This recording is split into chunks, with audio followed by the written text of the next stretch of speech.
Loans, mortgage loans, business loans సులభంగా government private banks నుండి ఇప్పించబడును. ఈ రోజు కేబినెట్ వరకు మీరు చూస్తే చాలా సమస్యలకి శ్రీకారం చుట్టాం పరిష్కారానికి. దీపావళికి వీలైతే, అది కూడా వీలైతే కాదు కంపల్సరీగా ఇద్దాం.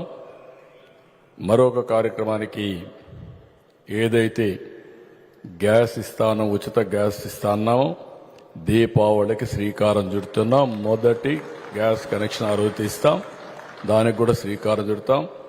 మిగిలిన మనం చెప్పినట్టు సంక్షేమ కార్యక్రమాలన్నీ కూడా 1 by 1 చేసుకుంటూ, ఇంకో పక్క అభివృద్ధి కార్యక్రమాలను కూడా స్ట్రీమ్ లైన్ చేసి ఘాట్లో పెట్టే పరిస్థితి వస్తుంది. ఇవన్నీ చేస్తాం. ఏదైతే మనం అందరం గుర్తుపెట్టుకోవాల్సింది, మనందరిపైన ఒక పవిత్రమైన బాధ్యత ఉంది. కోట్ల మంది ఆశలు పెట్టుకున్నారు. ప్రతి అడుగు మనం గుర్తుపెట్టుకోవాల్సిన ప్రజల కోసం వేయాల్సిన అవసరం ఉంది. అనునిత్యం పేదవాళ్ళకి ఏ విధంగా మనం ఉపయోగపడతాం మీరు ఆలోచించుకోవాల్సిన అవసరం ఉంది. ఇంత నమ్మకం పెట్టుకున్న తర్వాత తప్పులకు, పొరపాట్లకు, ఎగోలకు, కక్ష సాధింపులకు పోవద్దని మిమ్మల్ని కోరుతున్నాం. ఒకవేళ కక్ష సాధింపు చేయాలంటే నేనే చేయాలా, మొదటి వ్యక్తిని. కానీ నా ఉద్దేశం అది కాదు.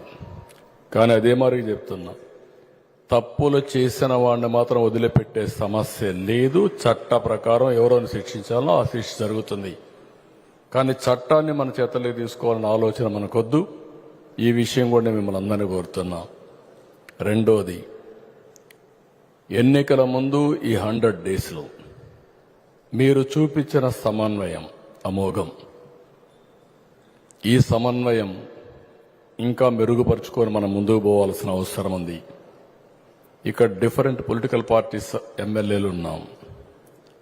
అదే సమయంలో మిగిలిన రాజకీయ పార్టీలు అక్కడ సహకరించాయి. తెలుగుదేశం ఉంటే బీజేపీ, జనసేన సహకరించారు. జనసేన ఉంటే బీజేపీ, తెలుగుదేశం సహకరించారు. బీజేపీ ఉంటే జనసేన, తెలుగుదేశం సహకరించారు. అందరినీ సమన్వయం చేసుకునే బాధ్యత గౌరవ శాసనసభ్యులపైన, పార్లమెంట్ సభ్యులపైన మీ పైన ఉంది. ఇది కూడా చేసుకుంటే మీకు ఎలాంటి ఇబ్బంది ఉండకుండా అందరూ కలిసి వచ్చే పరిస్థితి వస్తుంది. ఇది కూడా మీరు ఎక్కడికక్కడ ఇది చేసుకోవాలి. మేము ఏ విధంగా అయితే రాష్ట్రంలో ఆలోచిస్తున్నామో అదేవిధంగా మీరు కూడా నియోజకవర్గాలు ఆలోచించి దీన్ని ముందు తీసుకుపోవాల్సిన అవసరం ఉందని చెప్పి కూడా నేను మీకు తెలియజేస్తున్నా. ఇంకో పక్కన అవతల స్థాయి అనునిత్యం విష ప్రచారం, విషం కక్కే పరిస్థితిలో ఉన్నారు. దీన్ని నమ్మతారా అంటే ప్రజలు నమ్మరు. కానీ ఏ మాత్రం కూడా మనం అశ్రద్ధ చేసి వాళ్ళు ఏం చెప్పినా పర్వాలేదు, మేమేం మాట్లాడమంటే మాత్రం కరెక్ట్ కాదు.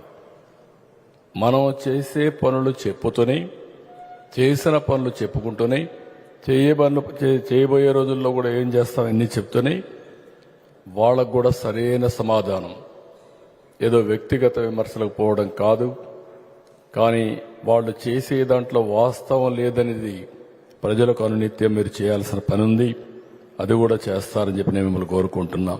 సుమన్ టీవీలో మీ పర్సనల్ అండ్ బిజినెస్ ప్రమోషన్స్ కోసం కింది నెంబర్కి కాంటాక్ట్ చేయండి.